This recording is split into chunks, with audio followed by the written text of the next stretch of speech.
Saudações aventureiras, aventureiros, entusiastas de RPG e amigos de Colombo do Milton. Chama! Muito bem-vindos nóis. ao nosso RPG de Súria. Já vamos voltar diretamente para a nossa aventura. Já pode chamar o taverneiro e pedir sua bebida, se aproximar do fogo, porque os nossos aventureiros eles estão confrontados com a escolha de seguir uma figura misteriosa que acabou de aparecer.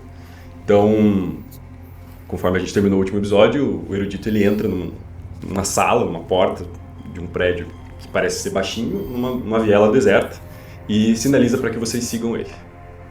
Acredito que Sim. ninguém vai ficar para trás. Eu acredito que eu olho pro grupo e falo, acredito que ele seja confiável, embora proceda com cautela. Análise. Sim. Eu fico pra entrar. Só pra gente não seguir o cara, tipo. Porque nas cegas. Exatamente. Eu fico pra entrar por último, eu só quero dar uma zoiada ao redor pra ver se tem alguém olhando ou seguindo a gente. Você não vê ninguém seguindo vocês por conta da areia que você levantou, mas você percebe um movimento de guardas nas ruas paralelas, como se... E aí você percebe que são guardas diferentes, não são aqueles guardas que estavam fazendo a segurança de vocês. Esses parecem mercenários contratados pela Guilda Rubra. Eles parecem estar fazendo uma blitz policial. Uhum. Assim, eles estão, parece, batendo nas casas, eles estão interrogando pessoas, você vê gritaria, correria, você vê que a situação está bem agitada. Assim. Tá, eu entro assim, tem a figura que atendeu a porta ou... Tem, ele tá parado do lado da porta, só que você ainda não vê o que é, você só vê que tem uma figura parada ali. Eu entro assim, eu só sinalizo pra ele, com a cabeça e com o cajado a movimentação. Perfeito, ele fala, não se preocupe. Então, conforme vocês entram e descem a escadaria, vocês percebem que é mais um draconato semelhante aos guardas que escoltavam ele, portando as mesmas tatuagens. Assim que vocês passam, ele fecha a porta, abre a viseira e parece que ele fica ali meio de sobreaviso. Vocês descem, vocês chegam numa sala um pouco mais ampla, uma sala escura, ela está iluminada por lamparinas de óleo, ela não tem janelas, ela parece estar abaixo do nível do chão. Então, se tem esses feixes de luz da lamparina atravessam uma espécie de poeira, vocês veem uma mesa de pedra lá no fundo, com vários pergaminhos abertos, assim, tinta derramada, parece terra, umas folhas caídas, assim. E ele continua caminhando naquele passo meio mancante até o fim da sala. Ele volta o capuz para trás, que ele tinha subido novamente. E ele para em frente à mesa e bota as duas mãos sobre o pergaminho, assim, como se estivesse estendendo um. E aí ele começa a falar. Antes da ruptura, quando Súria ainda era uma tapeçaria perfeita, as estações eram equilibradas e existia uma entidade chamada apenas de Aquele que Germina. É assim que os textos traduzem o seu nome. Não era uma deusa, mas era um ciclo consciente, a força que faz a vida nascer, envelhecer e morrer, mas também renascer. Seu coração, o coração verde, pulsava no centro do mundo. Cada batida era uma estação e cada estação um estado da alma do mundo. Quando os povos começaram a querer aprisionar o ciclo, estender o verão, evitar o inverno, monopolizar o florescer, o coração rasgou-se em 4 pedaços, cada pedaço representando um aspecto do desequilíbrio. Eu nasci em Vast, uma pequena cidade no interior árido do deserto do sul de Súria. Eu era filho de uma professora e um curandeiro. A minha juventude, eu presenciei a seca se tornando cada vez mais severas. As estações deixaram de girar.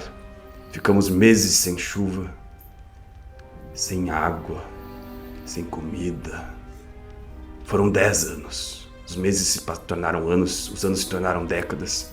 As crianças nasciam com a pele rachada. Os rios se tornaram vales de pó. Eu tive uma esposa uma vez, Alessa, e uma filha pequena, chamada Nira. Quando a seca atingiu seu auge, as doenças do calor e a sede devastaram meu povoado. Alessa tentou de tudo, eu tentei, feitiços de chuva, rituais antigos, alquimia com sangue e areia.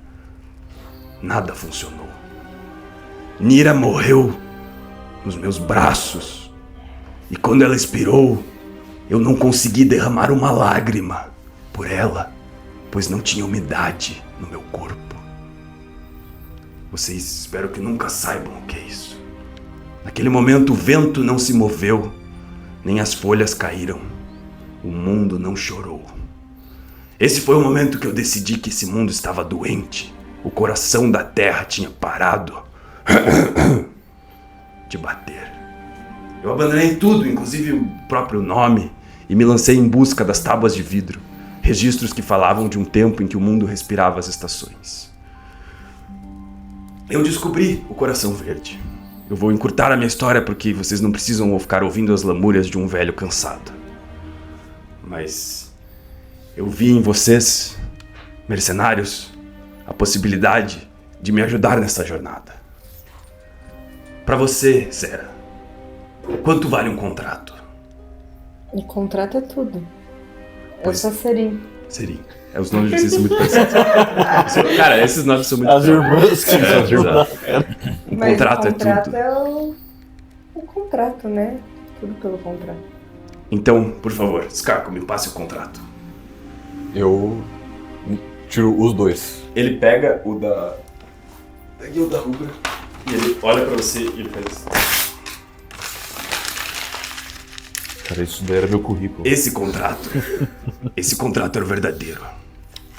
O contrato com o selo verde, eu implantei na arca e sabia que era a única forma de conseguir que eles convocassem uma audiência e que eu conseguisse ter posse do fragmento, que acredito que está com você. Ou com você. Eu sinto a sua presença aqui na sala. Acho que ficou comigo. O importante é que isso não se trata de contratos. O Magister nunca entenderia a importância disso. Vocês acham que entendem o que é sede? Não a sede do corpo. A outra, aquela que racha a alma. A sede de ver o mundo parado, imóvel. Eu vi o chão abrir fendas e engolir o corpo da minha filha. Nenhum vento, nenhum sinal que eu ainda me lembrava de como sentir. Então, por isso que eu convoquei vocês. Pode falar, amigo. Enquanto a gente ouve toda essa conversa do erudito, consegue descrever como é que é o espaço que a gente está? É subterrâneo? Como é que é? É subterrâneo, é uma sala comprida com lamparinas de óleo nas laterais. No fundo, atrás de onde ele está agora, que ele virou para vocês, tem uma grande mesa de pedra com vários pergaminhos.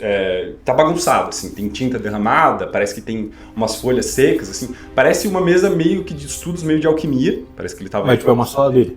Tem mais pessoas. Não, tem só o guarda ficou lá pra trás e a figura encapuzada baixinha vocês não viram onde ela tá. Ela acompanhou vocês, mas aparentemente ela não desceu junto. Mas tem uma continuação. A edição do corredor ou é uma sala? Você não enxerga a continuação. Tá? Você vê que é só como se fosse um bunker dele ali. Tá. Não parece ter uma porta. Durante todo esse discurso dele, principalmente na hora que ele tá falando ali da mulher e da filha dele, eu não consigo esconder que eu tô lacrimejando. Ele percebe. E ele olha pra você e fala: a coisa mais bonita que você pode prestar aos mortos é a sua própria umidade. É muito bonito isso. Eu sinto que estou com o grupo certo. Eu preciso que vocês me ajudem a conseguir todos os fragmentos do Coração Verde, para voltarmos a fazer as estações florescerem em Súria mais uma vez.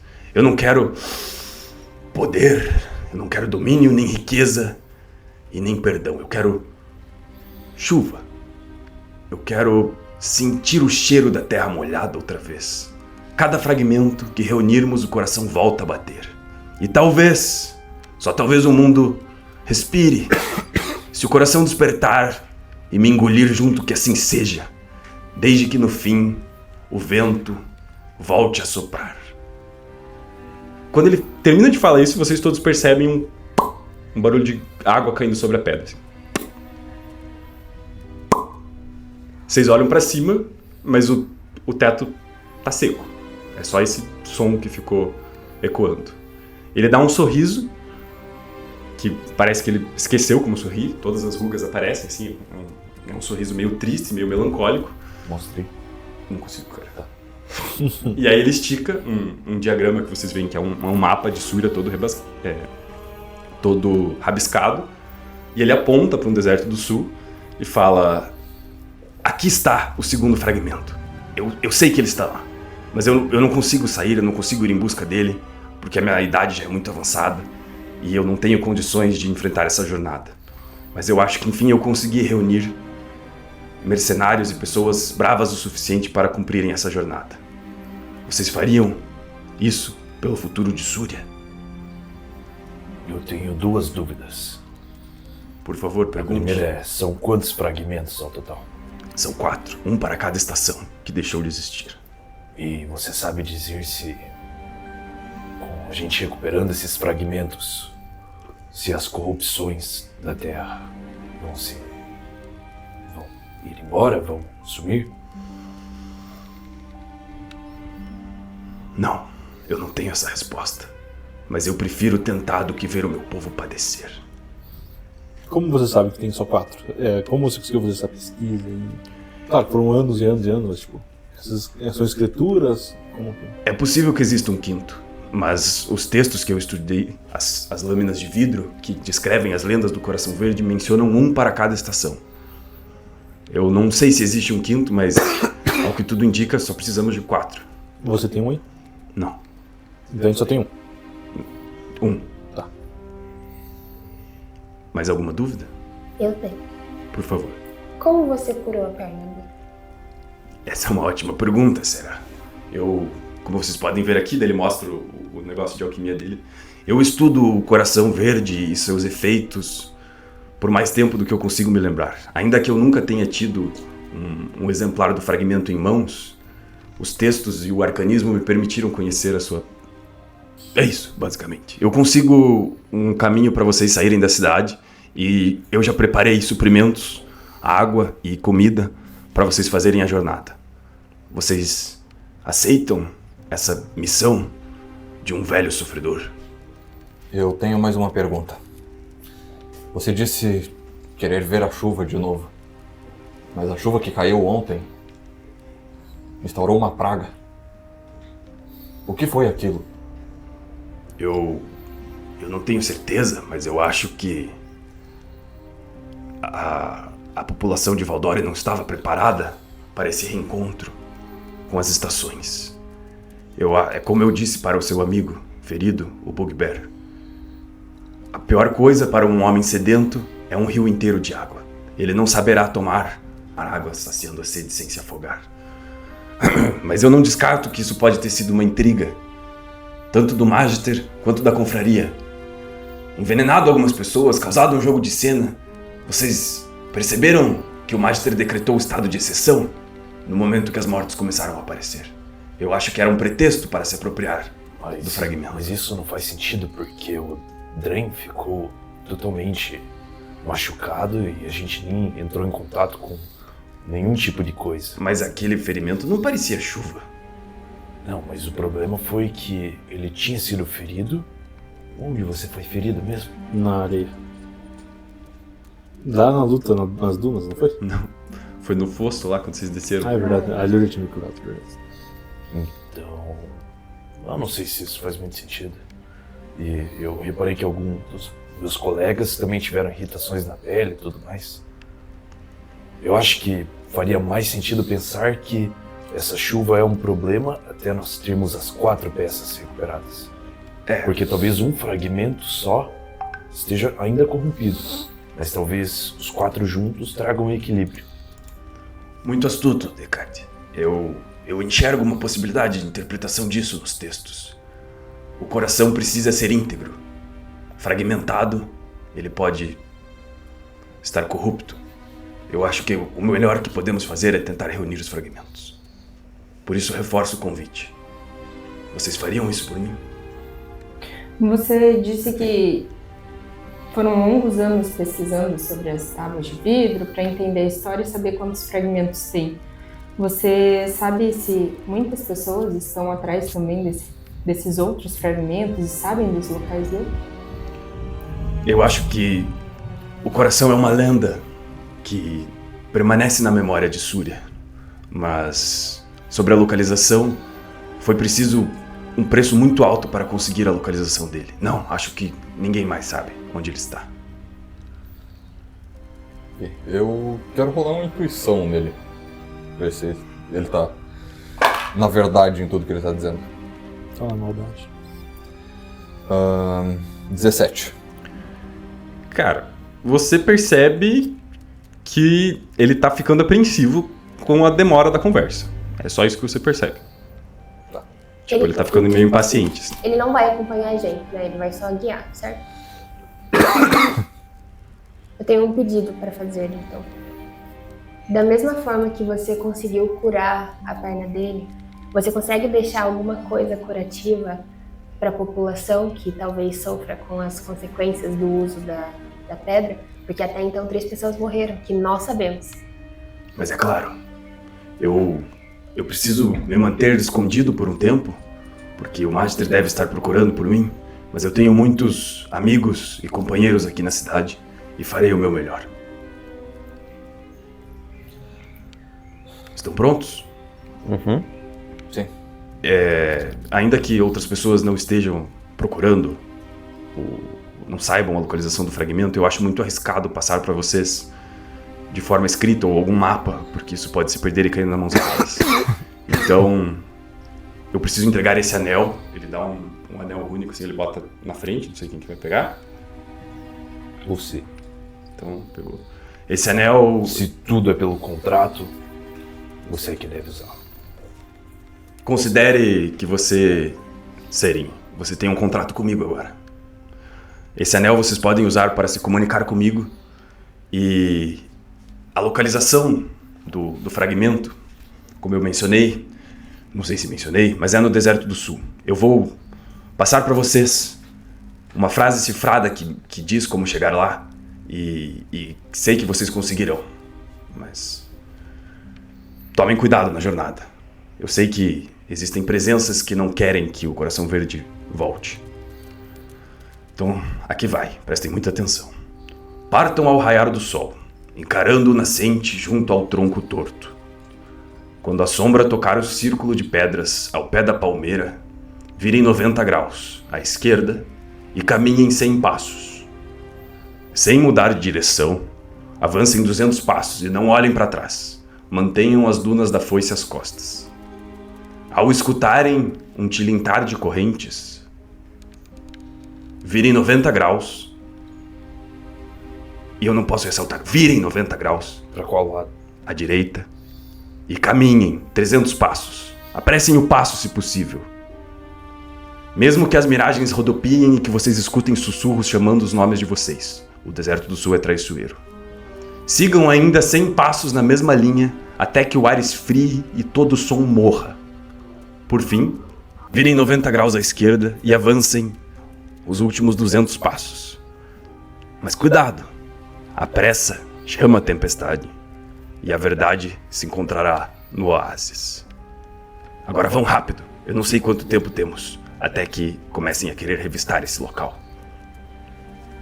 O fragmento... Sera, você pode deixar comigo para eu estudando suas propriedades? Eu vou ter que debater com os meus colegas. Por favor, fiquem à vontade, mas o tempo urge. Eu acho que nós não temos muito tempo para decidir. Por mim, fica com ele. Fica com ele. A gente não tem noção do que... Ele supostamente é o cara mais sábio de toda a região. E isso, Pode ser nas perigoso. nossas mãos, você já viu o que aconteceu com o Dren. Eu prefiro que a gente Quase não caiu fique na com uma... Eu prefiro que a gente não fique com uma bomba relógio. E prefere que a gente deixe a bomba relógio na mão de alguém que a gente acabou de conhecer? Sim. E que ele, Ele parece teoricamente, é sábio. uma pessoa neutra também. Ele é um erudito. Eu O também. erudito. Rola uma sabedoria... Sério? Sarah. Esse Sarah me pega muito. Nossa senhora. Sim. Você, por um momento, você não tá vendo mais os seus companheiros ali em círculo. Você tá vendo você e os seus companheiros de outro ângulo, de outra perspectiva. Você percebe que da sala você tá olhando como se você estivesse no pé da escada que vocês acabaram de entrar, olhando pra onde vocês estão Um ali. plano astral, assim, ou como se eu Não, estivesse parece que vendo você o futuro? tá numa outra pessoa enxergando você, entendeu? Como se você tivesse transposto sua consciência. Você tá vendo você parada em volta com seus amigos, você tá vendo o erudito no fundo da sala, mas é como se você não estivesse olhando pelos seus próprios olhos. Que nem uma cena de terror, eu quero olhar pra trás, assim, como se eu tivesse no Olhando. círculo e quisesse olhar onde eu tô me olhando. Faz sentido? Deixa eu tentar O entender. personagem dela que tá do lado do erudito quer olhar pra onde a pessoa que ela virou Perfeito. está olhando. Se tem alguém ali, assim, sabe? É tipo quando você tá, tipo, na loja e você percebe que tem uma tela na câmera e você fica tentando achar. Perfeito, perfeito. Eu quero Quando você vira, você sai desse breve descompasso e você vê que aquela figura encapuzada mais baixa que estava acompanhando o erudito, ele estava parado ali no solar da porta, observando vocês, e quando você olha pra ele, ele recua de volta pra escuridão, assim. Eu falo, ok, a pedra pode até ficar com você, mas eu quero saber desse cara aí. Esse cara, Esse cara sou de quem você está se referindo? Daquela pequena criatura ali. Ah, esse é um assistente meu, ele me ajuda nos meus estudos. Apenas um assistente? Ele é muito especial, eu considero ele como um filho. Tá, eu senti alguma coisa esquisita vindo dele, como se ele tivesse... Bad vibes. Você tá doido, cara. como se ele tivesse tentando se comunicar de alguma forma. Ele é meio estranho mesmo. Beleza. Ok. Ok. Ok. Beleza. Então, acho que não temos muita escolha a não ser deixar a pedra com ele. Então, por favor, ele estica a mão. Cara, quando a pedra encosta na mão dele, vocês percebem que as luzes dão uma bruxuleada assim na sala, as sombras dão uma dançada. E ele pega assim, ele olha assim, fascinante. E daí ele guarda no bolso e ele fala, venham comigo agora, venham comigo. Ele vai conduzindo vocês por corredores de pedra,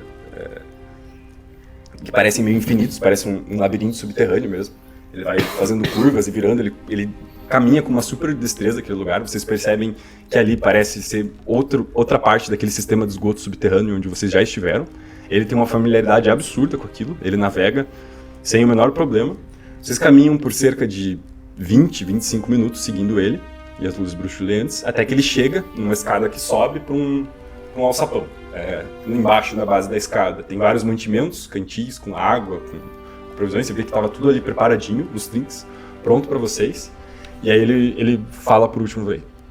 Assim que conseguirem o próximo fragmento, usem o anel para entrar em contato comigo. O anel rúnico. Eu vou conseguir, talvez, concentrar até minhas forças para resgatá-los caso vocês precisem. Mas é imprescindível que vocês se comuniquem comigo assim que conseguirem o fragmento. Tá bem? Aqui vocês vão sair na parte sul da cidade, onde chegam caravanas de mercado negro e contrabando, então é uma parte que teoricamente não deve estar vigiada. Vocês vão caminhar 2 dias até chegarem ao tronco torto do carvalho seco. É uma referência para que todos que passam pelo deserto do sul, pobres almas, que não são muitas, eles conhecem. Vocês saberão quando vir. Não tem muito mais no deserto do sul para ver. Só tomem cuidado com as tempestades de areia e com as criaturas que espreitam. Boa sorte. E nisso ele se retira. Eu sigo ele. Eu tipo, dou uma batidinha no cajado pra, tipo, chamar a atenção dele. Perfeito. Ele Pra para. ficar um pouco mais distante. Ele já estava indo, mas ele para e olha por cima do ombro, assim, pra você. Erudito, assim como você estuda o coração verde, eu estudo as estrelas. E há poucos dias eu reparei uma configuração estranha no céu. Uma que não aparece há muito tempo. Caso nós encontremos o próximo fragmento, eu preciso que você me conte o que você sabe. Eu te prometo, Scarco. Eu te compartilharei todo o meu conhecimento com você, assim que você me retornar com outro fragmento. Sobre as estrelas, eu acho que é um chamado. Se você viu, é porque ele já está te chamando. E nisso ele continua andando. Eu me viro e ando pro outro lado. Perfeito. Então, vocês abrem o alçapão, vocês de fato estão naquela parte, como se fossem assim, as docas de uma cidade, não é uma cidade portuária, mas é onde chegam caravanas e cabelos e tal. É um cantinho escondido atrás de alguns barracões, assim, então ninguém vê vocês saindo, vocês saem carregados com os mantimentos. Vocês percebem que o Draconato jovem, ele não tá mais com vocês, ninguém se perguntou onde ele estava, mas ele não acompanhou vocês, então agora só estão vocês 5. E vocês partem, imagino que, não sei se vocês querem fazer alguma outra coisa na cidade, Não. querem... Tudo certo? Então, vocês partem na jornada pro Deserto do Sul. A audiência toda aconteceu de manhã, agora vocês estão no entardecer. Então, a noite começa a cair, o céu já está alaranjado, as primeiras estrelas começam a aparecer no céu. Vocês começam a jornada e, assim, quanto mais vocês andam, mais escasso fica a presença de outras criaturas. O Deserto do Sul, aqueles que conhecem os desertos em Súria sabem que ele é o deserto menos habitado de todos. Porque virtualmente ele... Pode falar. São quantos dias de viagem da cidade que a gente tá até a localidade? 2 dias. 2 dias. Isso. Até o suposto Carvalho. Saiu da cidade, a gente conseguiu ver alguma movimentação, os guardas, a questão da população, se já estava mais calmo. Ali, como é um espaço clandestino, sempre parece que tem alguma coisa errada. Mas não dá pra saber se sempre é assim ou se de fato estavam preocupados com alguma movimentação da cidade. Então, vocês não conseguem distinguir isso. Vocês caminham, como eu falei, o Deserto do Sul ele é inabitado justamente porque não tem nada virtualmente nele. Tem lendas que falam sobre oásis perdidos e riquezas, mas é uma vastidão tão imensa que a maioria das pessoas simplesmente prefere não se aventurar por lá.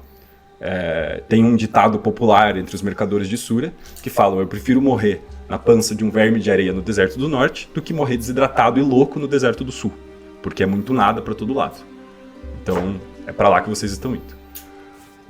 Quando vocês estão caminhando, conforme vocês chegam assim, ao que se aproximaria à meia-noite, né? A lua, ela aparece, a lua cheia. Vocês percebem que a areia embaixo do pé de vocês começa a tremer. E vocês começam a escutar um barulho que vocês já estavam quase esquecendo. E que quando ele volta, é como uma lembrança de alguma coisa ruim. É um barulho de correntes. Esse barulho começa a ficar mais alto. O que vocês fazem? Já era pra gente estar ouvindo as correntes? Não, essa parece corrente que a gente ouviu anteriormente. Não sei se você lembra. Lembro. Cara, eu quero procurar em volta pra ver se aquele vulto tá lá. Perfeito. Você procura em volta. Embaixo? Eu vou olhar pra todos os cantos. Para todos os cantos. Quando você olha para cima, você percebe que tem uma constelação específica em cima de vocês que você nunca foi um cara de observar as estrelas. Não. Mas você batendo o olho, você percebe que ela lembra muito um homem-lagarto. Assim, você olha e fala, nossa, que familiar, assim, vocês têm essa sensação. Enquanto isso, o barulho das correntes, ele tá constante, assim. Eu vou, tipo, olhando pra cima, assim, procurar o escarpo e só apontar pra cima. Eu olho.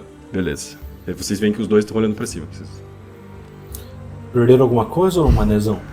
Vamos prestar atenção nas correntes? Eu continuo olhando pra cima. O que eu Vagabundos. vejo nessa constelação? Você vê você mesmo. Indiscutivelmente. Você tá vendo a sua figura na constelação. Daí, antes de qualquer coisa, eu pergunto, por que tem um homem-lagarto ali em cima, escarpo? Não é só um homem lagarto. É a minha imagem. Rola uma percepção... Decante. Deu 19. Você escuta um barulho um pouco mais alto de correntes. Quando você olha pra baixo, você percebe que os pés do escarco estão acorrentados. Cara, eu dou tipo um pulo pra trás, assim. E... Eu escuto ele pulando e eu olho pra ele. E tipo, eu fico meio que em posição de guarda, assim, sabe?